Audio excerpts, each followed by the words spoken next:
Bank IQ में आपका स्वागत है। आज की इस वीडियो के माध्यम से हम प्रेपोजिशंस पार्ट 2 को कवर करेंगे।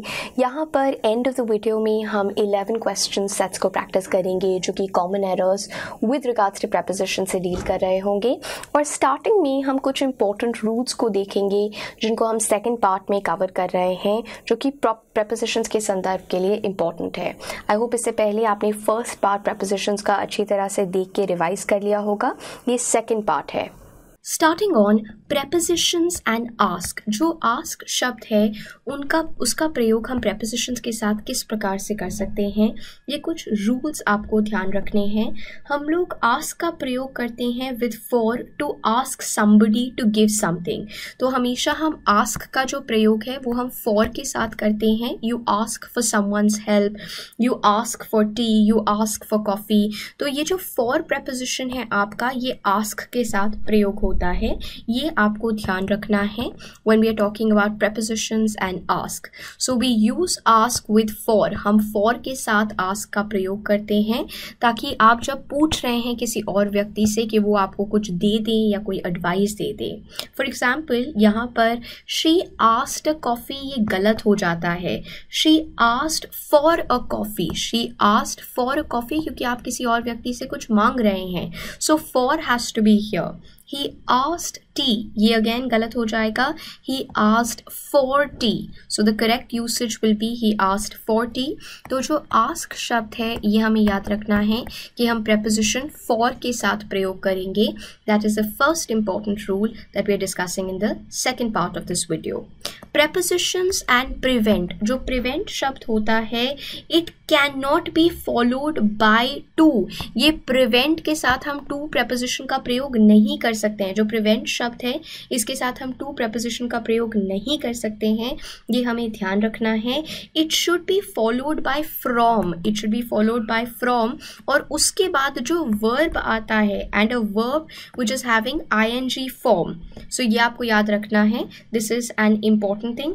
For example, the loud noise prevented us from sleeping. Loud noise prevented us from sleeping. जो बहुत ही तेज की आवाज़ थी, loud noise prevented us. So prevented, यहाँ पे prevent आ गया है। prevented us from. प्रिवेंट के साथ हम फ्रॉम प्रेपोजिशन का प्रयोग कर रहे हैं और वर्ब फॉर्म में ing आ जाता है। एक और एग्जाम्पल यहाँ पर देखेंगे। So prevent can not be followed by to, that's the first thing that you need to remember. Prevent को it has to be followed by from और साथ में एक वर्ब जो कि ing फॉर्म में है। Vishwanath was prevented to come. Vishwanath was, यहाँ पर हमें याद रखना है, Vishwanath was prevented from coming. तो यहाँ पर प्रिवेंटेड के साथ टू नहीं फ्रॉम आएगा और हमें वर्ब फॉर्म में ing आना चाहिए। So Vishwanath was prevented from coming. This is something that we need to remember. ये आपका सेकेंड इंपॉर्टेंट रूल है जिसे आज हम डिस्कस कर रहे हैं। थर्ड, जो प्रेपोजिशंस हम प्रयोग करते हैं मीट के साथ। देखिए मीट नॉर्मली इसका अर्थ होता है जब हम फेस टू फेस आ रहे हैं किसी और के साथ, राइट। इट इज़ अगर ये कॉन्फ्रंटेशन के केस में यूज़ हो रहा है कि जब हम किसी को कन्फ्रंट कर रहे हैं या मिल रहे हैं किसी को, उस केस में अगर प्रयोग किया जा रहा है तो in that particular way we need to remember कि in this way it can't be used with the preposition with. तो उस केस में मीट के हम लोग विद के साथ नहीं लेंगे। फॉर एग्जाम्पल, मीट का नॉर्मली अर्थ होता है to come face to face with somebody.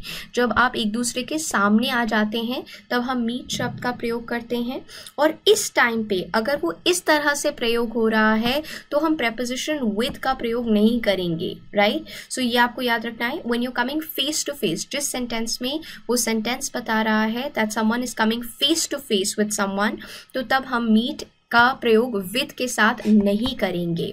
So for example, she met with your friend. अब यहाँ पर मेट विद योर फ्रेंड गलत हो जाएगा because she met with your friend, that means वो फेस टू फेस आई थी आपके फ्रेंड के।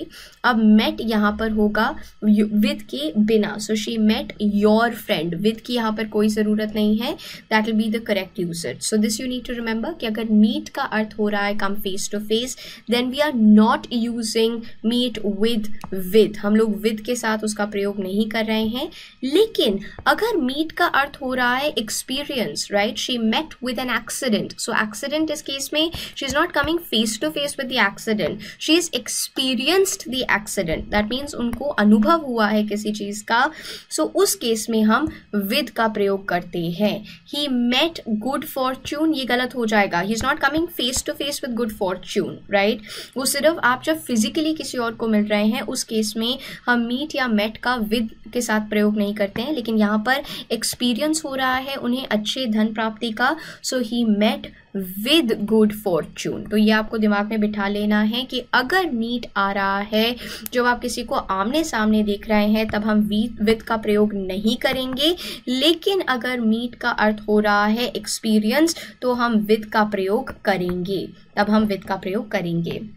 एक और रूल जो आज के वीडियो में हम देखेंगे before we start practicing is preposition and the word insist. Insist cannot be followed by the word to के साथ we can't follow this, you need to remember. Insist has to be followed. Insist करना जब आप किसी को बार बार कहते रहते हैं, so insist has to be followed with, it has to be followed by on plus ing form. I insisted on coming in today's event, so I insisted on और ing form आएगा। तो ये आपको ध्यान रखना है। prepositions और insist cannot be followed by to, insist has to be followed by on and the ing form. He insisted to pay गलत हो जाएगा, he insisted on पेइंग, क्योंकि ing फॉर्म भी लेके आना है तो पे का पे नहीं रहेगा, पे का पेइंग हो जाएगा। सो ये आपको याद रखना है। Insist is followed not by to but it is followed by on plus ing form, ये चीज आपको ध्यान रखनी है, this is important. Now let's just dive into practicing some questions जो आज के क्वेश्चंस फॉर टुडे हैं। Let's just practice common error questions जो कि प्रेपोजिशंस से संबंधित होते हैं। स्टार्ट करते हुए यहाँ पर आप वीडियो को पॉज कर सकते हैं जब क्वेश्चंस को सॉल्व कर रहे हैं। I will not listen her, यहाँ पर फॉल्ट क्या है? I will not listen to her, preposition कौन सा मिसिंग है? to preposition मिसिंग है, so I will not listen to her. I am ill since 5 months, ये हम लोगों ने प्रीवियस वीडियो में भी देखा था कि जब भी हम फॉर एग्जांपल 2013 से लेके ऑल द वे टू 2019, तो जब स्पेसिफिक टाइम होता है सिंस 2013 सिंस 2015 तभी हम सिंस का प्रयोग करते हैं। अदरवाइज़ ये ड्यूरेशन को बताने के लिए, ये 6 साल के अंतराल को बताने के लिए हम फॉर का प्रयोग करते हैं। सो यहाँ पर सबसे पहले तो फॉर आएगा क्योंकि 5 मंथ्स का ये जो ड्यूरेशन हो जाता है, this is a quantity of time that is getting represented rather than specific time, जैसा previous video में हम लोगों ने discuss किया था। So I have been ill since की जगह for 5 months और am की जगह have been आ जाएगा। I have been ill for 5 months, that will be the correct usage. This variety of paper is inferior than that, ये हम लोगों ने देखा था कि inferior, superior, anterior, posterior के बाद हम to का प्रयोग करते हैं, than का नहीं। So this variety of paper is inferior to that, that will become the correct usage. According to her this resembles to that, according to her this resembles that, to की कोई ज़रूरत नहीं है, यहाँ पर ये एरर है। My sister is superior than you in strength, superior ये जो comparative adjective है यहाँ पर हम लोग यहाँ पर इसके बाद to का प्रयोग करेंगे। So my sister is superior to you in strength. She wrote to me, the correct usage becomes she wrote to me.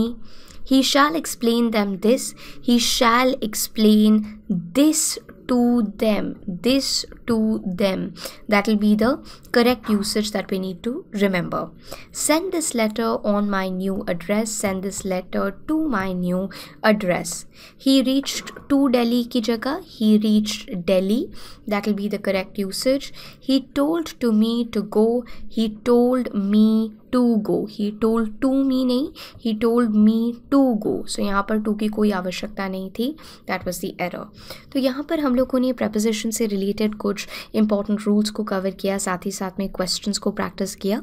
अगर आपको कोई भी doubt है तो आप उसे comment section में mention कर सकते हैं। साथ ही साथ में आप मुझसे जुड़ सकते हैं नीचा रहेजा के नाम से, और आप इस पर्टिकुलर वीडियो के PDF को भी या रूल्स की स्नैपशॉट चीट शीट को भी इस अकाउंट से देख सकते हैं।